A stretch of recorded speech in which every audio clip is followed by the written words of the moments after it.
আজকে আমি তোমাদের সাথে আমার একটা ব্রেকফাস্ট শেয়ার করছি। তোমরা যারা আমার ভিডিও দেখে থাকবে তারা জানবে যে সবসময় যে আমি এরকম রুটি আলুর তরকারি বা আম, রুটি সবজি হোক, চাউমিন হোক, এগুলো মানে খুব রেয়ারই হয়ে থাকে।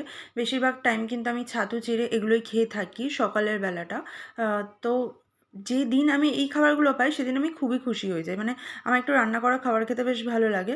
বাট ঠিক আছে, সবসময় রান্না করা খাবার খাইও না, ছাতু ফাতু এগুলো খুব ভালো খাবার, তো আমি সেগুলোও খেয়ে থাকি। বাট সেদিন ওয়েদারটাও মানে বেশ ভালো ছিল বলবো না, আগের দিন বৃষ্টি হয়েছে, আজকে সকালে ভালো মতন রোদ উঠেই গেছে। বাট তাও ঠিক আছে আর কি, মানে বেশ ভাল লাগছিলো আজকের দিনে আমার এরকম একটা খাবার পেয়ে। তো মা আমাকে রুটি আর সাদা আলুর তরকারি কুমড়ো দিও, মানে আলু কুমড়ো দুটোই আছে এর মধ্যে, তো দুটো দিয়েই মা আমাকে করে দিয়েছিল। তো মানে আমার কুমড়ো মানে আলুর তরকারি ভালো লাগে, মানে আমি অনেকেই এরকম শুনেছি যাদের পছন্দ হয় না, আলুর তরকারিটা আলুর তরকারি ভালো লাগে বা কুমড়োটা খুব একটা তারা পছন্দ করে না, কিন্তু আমার কিন্তু বেশ ভালো লাগে। তো সেদিন মা আমাকে সেটাই দিয়েছিল। আর আমি একটু লঙ্কা দিয়ে আলু দিয়ে কুমড়ো দিয়ে এক একবার এক এক রকমভাবে ট্রাই করে দেখছিলাম কীভাবে খেলে স্বাদটা বেশি ভালো লাগে, কখনো শুধু আলু দিয়ে কখনো শুধু কুমড়ো দিয়ে।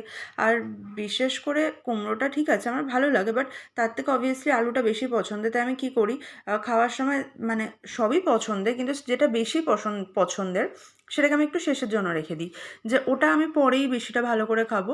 আর যেটা একটু কম পছন্দের সেটা আমি আগে আগে খেয়ে নিই, তো তাই জন্য আমি কুমড়ো দিয়ে আগে আগে একটু বেশি করে খেয়ে নিচ্ছিলাম, যাতে শুধু আলুটা দিয়ে আমি পরের দিকে বেশি বেশি করে খাই। মানে আমার শেষ পাতে খাওয়াটা খুব ভালো হলে খুব ভালো লাগে আর কি। তো ওই জন্য আমি একটুখানি সব কিছুই বাঁচিয়ে বাঁচিয়ে রাখি, একটুখানি লঙ্কা সরিয়ে রাখি, একটুখানি আলু সরিয়ে রাখি, মানে লাস্টের দিকে আমি ওগুলোকে একসাথে মেখে খাবো।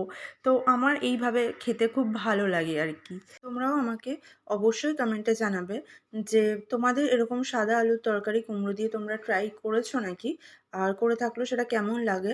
আর এদিকে দেখো ভালোই রোদ উঠে গেছে এখন সকালবেলা, কে বলবে আগের দিন এত বৃষ্টি হয়েছিল। তো আগের দিন কিন্তু বেশ ভালো বৃষ্টি হয়েছিল, বাট আজকে সকাল সকাল ভালোই রোদ উঠে গেছে। আর অ্যাকচুয়ালি রোদটা কখনো যাচ্ছিল, মেঘলা হচ্ছিল আবার রোদ উঠছিল। তো বেলার দিক করে মোটামুটি ভালোই আবার গরম পড়েই গেছিলো, ওই আর কি। ভালো টাইম বলে না, খুব একটা বেশিক্ষণ থাকে না, ওরকমই ব্যাপার, ভালো ওয়েদারও খুব বেশিক্ষণ থাকে না। তো ওটাই, আজকে এটাই ছিল আমার ব্রেকফাস্ট। তো তোমরা